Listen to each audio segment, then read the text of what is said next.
నెల్లూరు జిల్లా బుచ్చిరెడ్డిపాలెం నగర పంచాయతీలోని జమీలా మహల్లో ఓ జింక ప్రత్యక్షమైంది. దీనిని గమనించిన సిబ్బంది అవాక్కయ్యారు. ఆ అలజడికి జింక బాత్రూంలో దూరింది. దీంతో సిబ్బంది బాత్రూం తలుపులు వేసి స్థానిక పోలీసులకు సమాచారం ఇచ్చారు.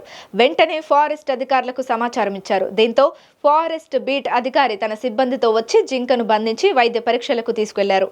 ఎండాకాలంలో నీటి ఎద్దడి ఎక్కువగా ఉన్న కారణంగా వన్యప్రాణులు జనసంచారంలోకి వస్తున్నట్లు తెలిపారు.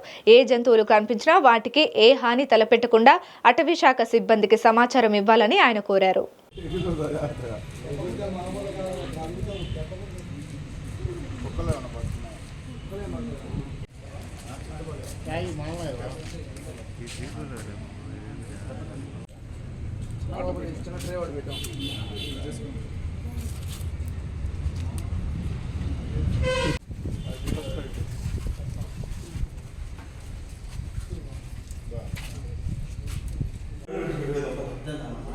కట్టేసి తీసుకోపోండి.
కొట్టుదీపకు చేస్తున్నా ఇంకా